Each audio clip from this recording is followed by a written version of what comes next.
मीनकु धरी धर्म बळे मिलिले सरोवर जणे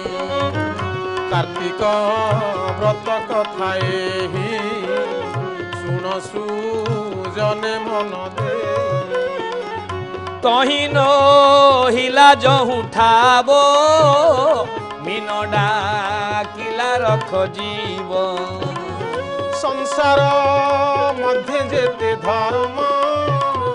नुहे कार्तिक संगे कहले सरोवर मध्य थाई मीन जो तार काया विस्तार करने को लगिला काया वर्धन करने को लगिला डाकिला हे ऋषि कश्यप हे मरीचि नंदन हे ब्राह्मण गण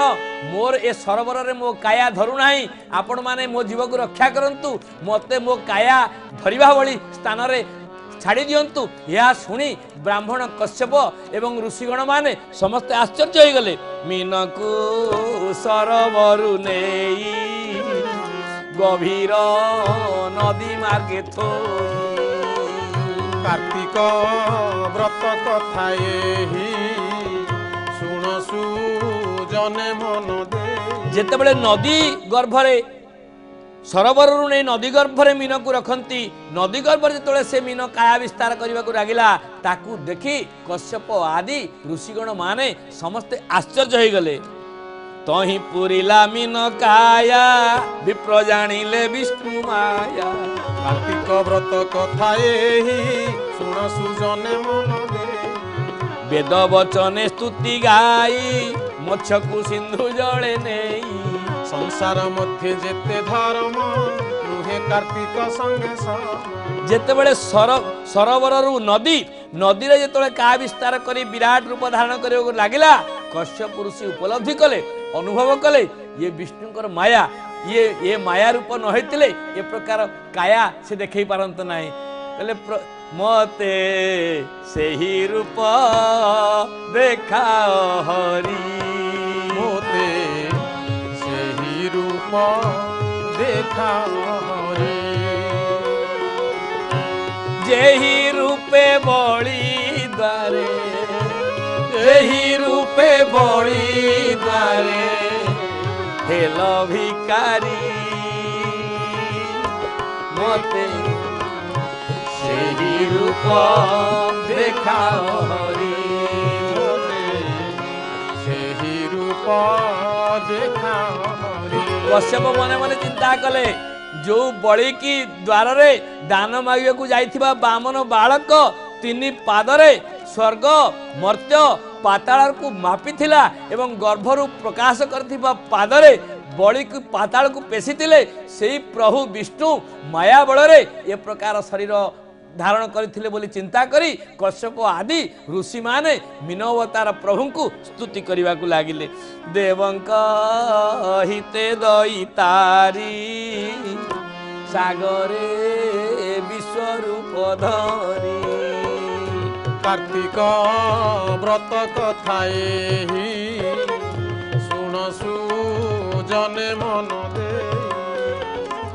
सुवर्णमय मच्छरोही रूपको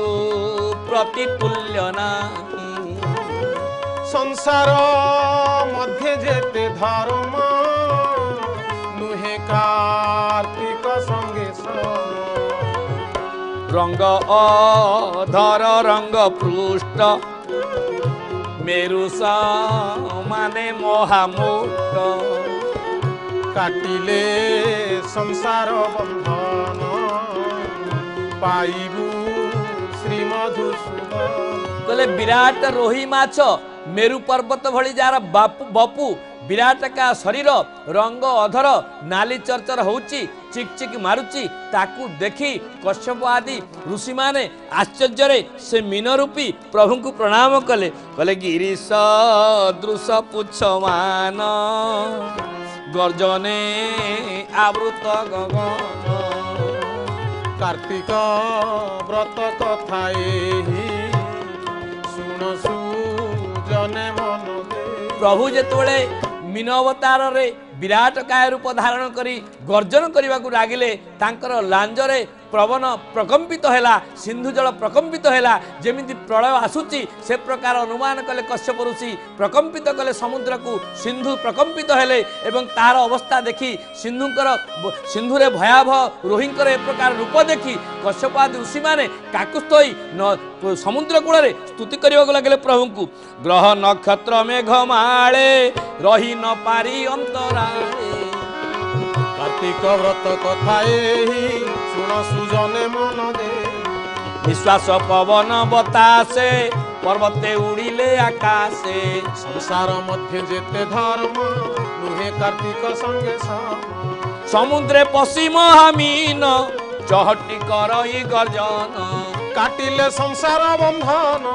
पाइबु श्री मधुसूदन महामीन प्रलय प्रहदी जले धृतवान शिवेदम बीत वहित चरित्रम खेदम केशव धृत मीन शरीर केशवकर धृत केशवकर अंश ए मीन अवतार विराटकाय रूप विराटकाय बापू विराटकार चेहरा तार निश्वास प्रश्वास रे पवन प्रकंपित होची ताकू देखी देवता माने स्तुति करुचंती दैत्य माने स्तुति करुचंती दानव माने स्तुति करुचंती मानव माने स्तुति करुचंती कश्यप आदि ऋषि माने हाथ छिड़ा होइचंती समुद्र प्रकंपित होची ता भितर थिबा सिंधु शंखासुर मने मने भय पाउची एते बड़ रोही एते बड़ मीन एते बड़ सब एते बड़ माछ आसिला कोठू ए चिंता रे शंखासुर मध्ये भयभीत होईची कार्तिक व्रत कथा एही सुन सुजने मन देई कार्तिक व्रत कथा एही शुण सुजने मन दे कार्तिक व्रत कथा एही शुण सुजने मन दे जल दीते सनक मते रहिला मत्स्य पुच्छ गते संसार मध्य जेते धन नुहे कार्तिक संगे सिंधु होइला जन शून्य सुखी दिसंती सर्वमीन काटिले संसार बंधन पाइबु श्री मधुसूदन बोले मीन रूप धारण करथिबा प्रभु चक्रधर प्रभु अनंत कोटि ब्रह्मांड नायक प्रभु अशरण शरण प्रभु अकारण कारण प्रभु अचिंत्य अलेख्य अकाट्य अव्यक्त प्रभु विराट रूप धारण करी जेतेबेले समुद्र को सोखिबा को लागले समुद्र शुष्क हो गला एवं एपरि भाव समुद्र शुष्क हैला समुद्रर शुष्क देखी मीन माने छटपट होगा लागले शंखासुर भୟରେ जेतेबेले शंखासुर को प्रभु देखिले आनंद रे उन्मादित होई कीर्तन करबा को लागले राधे राधे गोविंद बोल जय राधे राधे गोविंद बोल जय जय राधे राधे गोविंद बोल जय राधे राधे गोविंद बोल जय ओ गोविंद बोल राधे गोपाल बोल जय गोविंद बोल राधे गोपाल बोल जय ओ गोविंद बोल राधे गोपाल बोल जय गोविंद बोल राधे गोपाल बोल जय ओ राधे राधे गोविंद बोल जय राधे राधे गोविंद बोल जय जय राधे राधे